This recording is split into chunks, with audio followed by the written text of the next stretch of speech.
Hello po mga kapatid, magandang hapon po sa inyo lahat dyan guys. Ayan po, sa mga mahilig po sa mutya guys or naghahanap pa ng mga pandepensa, pamproteksyon, yan po ang isa pong libon. Yan po ay isa pong libon po guys. Ano na po siya. Isa po siyang tulya or malaking tulya naging bato.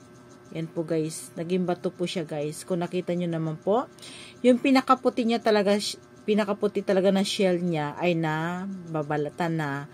Natira po yung pinakaloob na po niya. O yan po guys. Naging bato na siya. Ano naman po ang virtud or kakayahan niya nagagawa sa isang tao kung magtatangan. Excuse me po. Ang tanong, ganon, kung ano ang kakayanan po nagagawa ng isa pong libon, ito po ay isa pong pangkabal, pamproteksyon, guys. Ito naman po, kapag po naniniwala kayo sa mga mutyang ganito, kung masusugatan daw po ay hindi po malalim, kumbaga, kaperaso lang po. Opo, guys, nasubukan ko rin yun, guys. At saka po, hindi po agad-agad po kayo matatablan ng anumang bagay. Yan po guys. Kapag naniniwala kayo sa isa pong pampaswerte, ito po ay mangyayari po. Yan po guys. Ang ating mga mutya ay tunay. At nagbibigay din pamproteksyon. Sorry naman po. Ito naman po guys, ang isa pong kahoy na sinukuan. Yan po. Ang kahoy na sinukuan, ang kasabihan nito, kapag dumaan kayo sa isang puno ng kahoy na sinukuan, ang kahoy ay yuyuko. Yun, kaya po kumuha sila or nakakilala sa kahoy or puno niyan na ito ay pampasuko.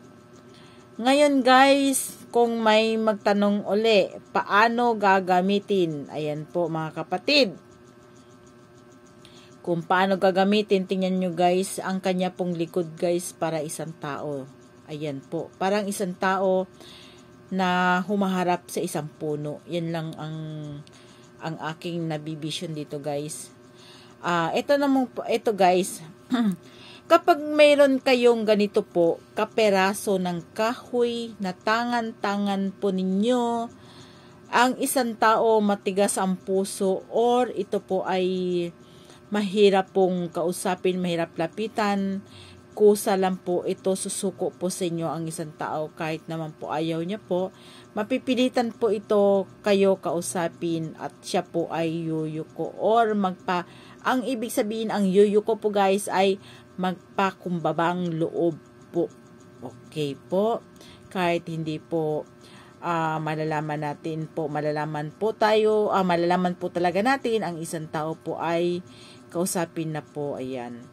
At maganda din ito guys. Ito din ay pangontra po sa mga masamang elemento at ito din po ay pamproteksyon. Pwede po sila i-combine po. 2 or 3. Yan po guys. Marami pong kakayanan po ang ating pong sinukuan lalo po sa mga gamitan po natin sa mga anak, sa mga asawa po guys na mahirap pong pampasuko. Tingnan nyo po, hindi man agad-agaran pero ito ay nangyayari. So suko ang isang tao po sa inyo or magpapakumbabang loob. Okay po. Ayan po guys, muna ang ating pong pampaswerte ngayon, kasama po ang isa pong tinatawag na ipo-ipo. Ang ipo-ipo guys ay isa pong mabilis na, kung ito po ay nasa kapeligruhan po kayo, ito po ay kusang gagana ang inyong mga mutya o i-adya po kayo sa isa pong aksidente. Ayan po mga kapatid, ang ating mga pampaswerte, ang pinaka-importante po ay ang ito po ito tulyang libon. Ayan po. At meron pa pong previous po. Iyan po, hindi lang po yan ang mga previous. May mga previous pa po ilalagay dyan mga kapatid. Kung mag-avail po kayo sa akin, ipapakita ko po kung ano karagdagan na previous po at Matutuwa po kayo guys. Iyan naman po dalawa guys ay sinasabi natin na mutya ng lansones. Ang mutya ng lansones po ay karagdagan po. Magbibigay ng swerte kung kayo ay may mga negosyo or tindahan. At yan din po ay kumbaga po ang inyo pong mga halin or mga na-increase. Ayan po. Tulad din po ng mga bunga. Yan po ay namumunga ng marami. Yan po ang ibig sabihin. At ito din po kung may paniniwala ay nangyayari at nagkatotoo. Ayan po guys. PM na lang po, Mary Jane Alberto po guys. Ayan po. Binago ko na po para hindi po mahirap maghanap po. Kung ano name ko dito sa YouTube po, yun din po ang name ko sa FB po. Mary Jane Alberto lang po. Madali na po hanapin guys. Mary Jane Alberto. Okay po. Sa mga nagpadaan po sa aking munting channel, paki-subscribe and like po my videos. Pakipindutin na lang po ang notification bell, yung maliit na kampana para always po kayo updated kung ako ay may bagong vlog tungkol sa mga pampaswerte. Yan po guys, paki-share na lang po.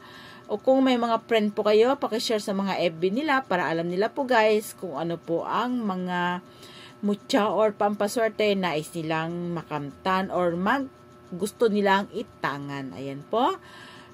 Mega shoutout na lang po sa inyo lahat. Kung nasaan man po kayo ngayon, palagi po kayo mag-ingat at magdasal para ingatan po kayo ng poong may kapal.